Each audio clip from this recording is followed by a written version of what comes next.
Well, it started out. It's been, as you just pointed out, it's been very controversial. Yeah. So it's been over the years. This has come before the regional council a number of times. There used to be a service in 2000, and it was just lack of patronage, and it was disbanded. But since then, there's been a feel that we should relook at this issue. So a number of times, Environment Waikato have done that, but they've made the decision, and they felt it hasn't been the right time. But just recently, the annual plan last year, a petition was done, 11,000 signatures, and the petition was organised by the Campaign for Better Transport. So that's a lobby group that's been organised that's very keen on public transport, and in particular trains. And they sent 500 postcards to me and 500 postcards to our Deputy Chair of the Regional Transport Committee as well. So there's a groundswell of people saying that they want this looked at. And so the annual plan, we decided to pass a motion that we would form a working party, and it's been my wish to do this in a very open and transparent way. So the people on the working party are a representative from Environment Waikato, a representative from Hamilton City Council, a representative from Waikato District Council, and a representative from Waipa District Council, and most importantly, a representative from Auckland. And there's a rail person, and we've just also agreed that we would have a non-voting member of the Campaign for Better Transport sitting in on it as well. Which is important, and it's important to have it transparent, isn't it? So well, everybody knows. I believe so, because it's been everyone's questioned the reports. They've questioned this and questioned that. So with this, if we can do it in an absolute open way, then this hopefully takes the argy-bargy out of it, and we can see how we come to our decision, whatever the decision will be. Yeah, I mean, you said 2000 there used to be one. It got closed down because there's not a lot of people using the service. 10 years later, has that grown? Has the support grown? People actually want it? Well, they do. What we've done is we've done a questionnaire. So it's a very extensive questionnaire. 1,100 people as a telephone questionnaire.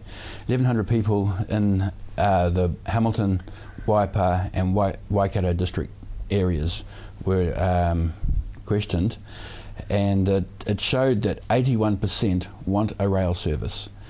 When it came to actually asking, are you willing to pay, that changed to the point actually, which was a little bit surprising. It was 39% said yes, they were happy to pay a bit. 37 said no, they weren't prepared to pay, and 19 were either way. They just sort of sat in the middle. So it indicated that there was a reasonable support, even when we came to asking if they want to pay. So the next question, of course, is, well, how much are you willing to pay? And so that was the one which was quite surprising as well. There was overwhelming support for the band of $15 to $20. So they were prepared to pay $15 to $20.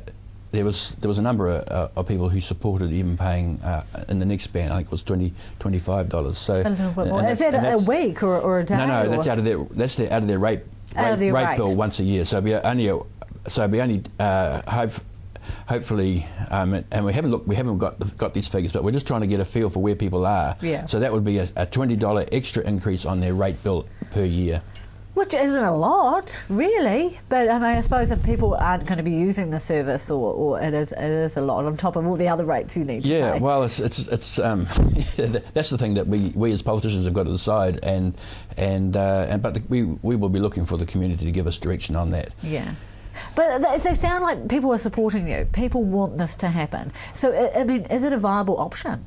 Well, that's what the working party is set up to do. So we are meeting monthly and working quite fast, because what we want to do is to get a recommendation from the working party to each of those councils, and then that recommendation goes into their annual plan.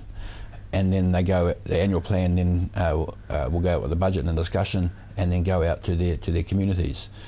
Because there'll be infrastructure costs at each, in Hamilton and in the Waikato particularly, and of course then there's an Environment Waikato. It'll have to have a subsidy, and so there'll be a subsidy requirement. So those things need to be clearly identified. There's a lot to think about and a lot to do. What's happening in the next few months? Just keeping up with that process, pushing things through. Yeah. So on Monday we have our I think it's our third working party meeting. Auckland have been tasked to come back to see if this can happen operationally. We have asked them to look at 4 services a day for 5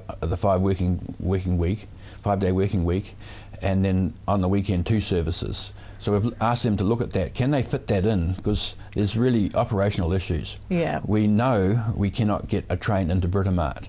Britomart is at full capacity, and it's needing trains from Auckland commuters to go into Auckland. So the train, if we were to go ahead, it would have to stop at Newmarket. But so there's operational issues around also going reasonably fast, and how long it would take. There's apparently problems across the Waimarino Swamp, for example. You can't go fast. All those sorts of it just little feels things. Like there's so much more involved than what I realised, especially like speeds of trains and how fast you can go and different stations. Do you see it happening? Eventually, do you see us getting this rail service? Well, look, I do see a rail service happening at some point. Whether it's going to be this time, I've constantly telling people I'm remaining neutral as chairman of this working party. I'm looking to get a very good process and putting the facts out. It will require a subsidy, and it will require. And we think people have said in their questionnaire they're prepared to pay around about $36 a fare. The problems, of course, is not being able to get into Britomart, which is in the central business district, and just those operational issues that we're finding as well.